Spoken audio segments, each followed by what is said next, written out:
নমস্কার বন্ধুরা, ক্যালাইডোস্কোপের আয়নায় চ্যানেলে আপনাদের স্বাগত। আশা করি আপনারা সকলে খুব ভালো আছেন। আমিও খুব ভালো আছি। এই কদিন টানা বৃষ্টি চলছে, আর বৃষ্টি চললেই কড়াইয়ের ডাল দিয়ে ভাত খেতে দারুণ লাগে। আর সেই জন্য আমি আজকে রান্না করতে চলেছি চিচিঙ্গে পোস্ত। সেই জন্য আমি চিচিঙ্গেগুলোকে, এখানে দুটো চিচিঙ্গে আপনারা দেখতে পাচ্ছেন, আমার বাকি চিচিঙ্গেগুলো কাটা হয়ে গিয়েছে এবং চিচিঙ্গেগুলোকে আমি খুব ট্রান্সপারেন্টভাবে পাতলা পাতলা করে কেটেছি। এবং চিচিঙ্গে পোস্ততে এই পাতলা পাতলা করে চিচিঙ্গে কাটলে খুব ভালো লাগে, তো সেই জন্য আমি একদম পাতলা করে চিচিঙ্গেগুলোকে কেটে ধুয়ে রেখে দিয়েছি। এই চিচিঙ্গেকে আমি জানি না আপনারা কী নামে জানেন, তবে ইংলিশ নামটা বলে দিই। চিচিঙ্গেকে বলা হয় স্নেক গোড, এবং সেটা আপনারা অন্যান্য কে কী নামে ডাকেন সেটা আমাকে অবশ্যই কমেন্ট করে জানাবেন।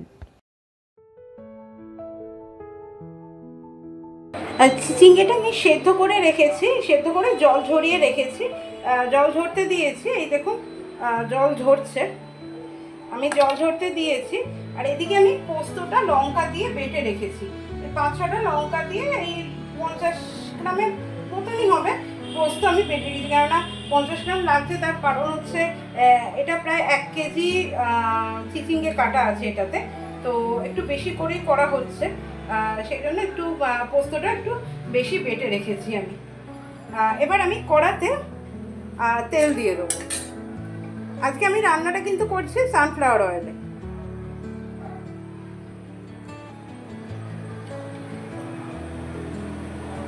দু চামচ মতো সানফ্লাওয়ার অয়েল দিলাম।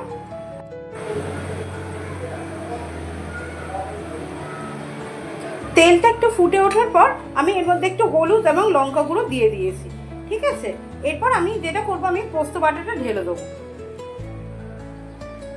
ফ্লেমটা কমিয়ে দিয়েছি। এবার এর মধ্যে আমি পোস্ত বাটাটা ঢেলে দেবো।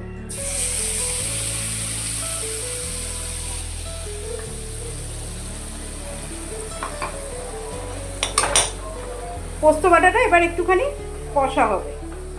এখন আমি নুন কিছু দেবো না, পোস্ত বাটাটা একটুখানি তৈরি হোক, একটু তেল বেরোক, তারপরে আমি এটার মধ্যে নুন দেবো।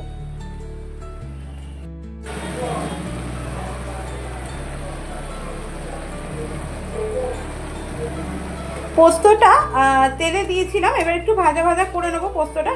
এই যেহেতু পোস্ত বাটার মধ্যে জল ছিল, তো একটু জলগুলো বেরিয়েছে, সেগুলো তেলের সঙ্গে একটু মিক্সড হয়ে গিয়ে তেলটা বেরোনো অবধি, এই পোস্ত বাটা থেকে তেল বেরোনো অবধি এটাকে আমি রান্না হতে দেবো। তাহলে রান্নাটা খুব ভালো মতো হবে।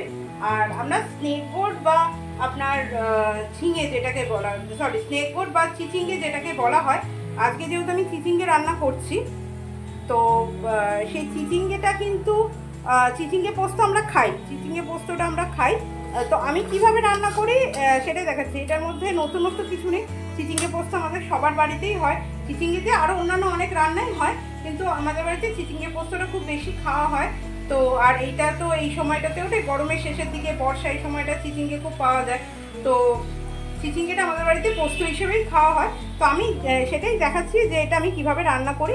এর মধ্যে হলুদ গুঁড়ো আর লঙ্কা গুঁড়ো দিয়েছি, আর পোস্তটা আমি বেটেছিলাম 5-6টা লঙ্কা দিয়ে, খুব বেশি ঝাল দিইনি, জাস্ট কালারের জন্য একটুখানি আমি লঙ্কার গুঁড়ো দিয়েছি, আর সেরকম কিছু দিইনি। এবার একটু ভাজা ভাজা হচ্ছে, একটু ভাজা ভাজা হোক। আর একটু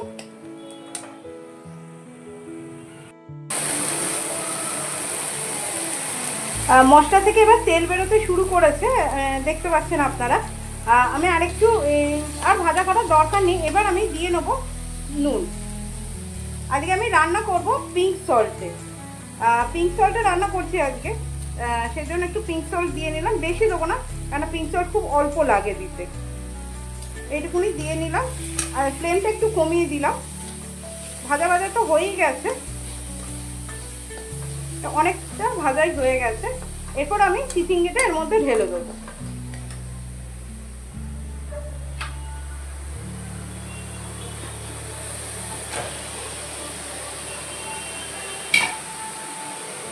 চিচিঙ্গেটা ঢেলে দেবো। চিচিঙ্গেটা ঢেলে দিয়ে আমি কিন্তু এক্ষুনি মশলাটার সঙ্গে মেশাবো না, একটু জাস্ট ওয়েট করে যাব। চিচিঙ্গের ভিতরে জলগুলো একটু মশলাটায় পড়বে, কেন মশলাটা তো ভাজা ছিল। একটুখানি মশলাটাও নরম হয়ে যাক, তাহলে চিচিঙ্গের সঙ্গে আমার মেশাতে সুবিধে হবে। 2-3 মিনিট হয়ে গেছে। দেখুন এখান থেকে জল বেরোতে শুরু করেছে। এবার আমি এটাকে মিশিয়ে দেবো, আস্তে আস্তে করে এটা মিশিয়ে দেবো আমি। এর মধ্যে কিন্তু আর কোনো তেল মশলা কিছু দেওয়া নেই, কারণ আমার সবই দেওয়া হয়ে গিয়েছে। আর পোস্ততে তো সেরকম কিছু দিতেও লাগে না, একটু হলুদটা দিতে লাগে, ব্যাস এই অবধি। আর কিছু তো দেওয়ার থাকে না, হলুদ আর নুন দেওয়া ছাড়া পোস্ততে কিছু দেওয়া থাকে না। পোস্তর তো স্বাদ পোস্তর নিজের মধ্যেই রয়েছে, আলাদা করে কিছু তৈরি করতে হয় না।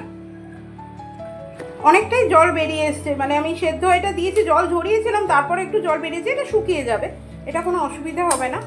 আমি এবার এই পোস্তটা খুব সুন্দর করে মিশিয়ে দেবো। যেহেতু পোস্তটা খুব ভাজা ভাজা হয়ে গেছে, ওই জন্য একটু দানা দানা মতো লাগছে, কিন্তু এটা মিশে গেলে এক্ষুনি মিশে যাবে, মিশে গেলে এটা খুব সুন্দর হয়ে যাবে।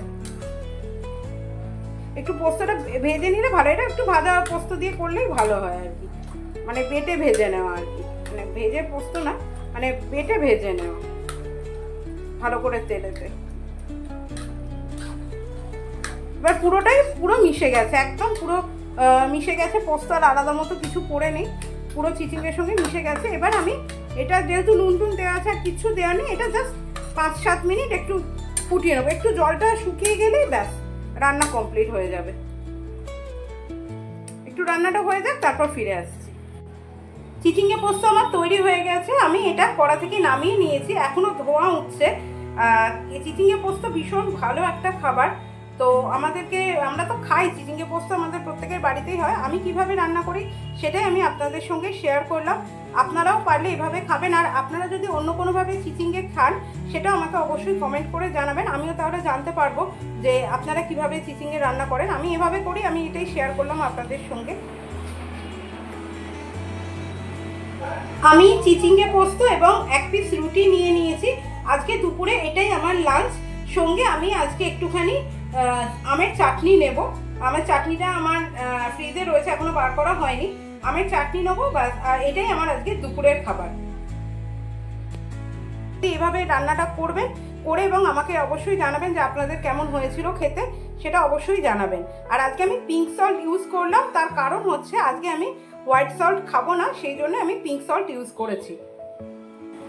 আমার রেসিপিটা যদি আপনাদের ভালো লাগে তাহলে লাইক শেয়ার করে চ্যানেলটি সাবস্ক্রাইব করে আমার পাশে থাকার চেষ্টা করবেন। নমস্কার বন্ধুরা, ফিরে আসবো আবার একটা নতুন রেসিপি নিয়ে।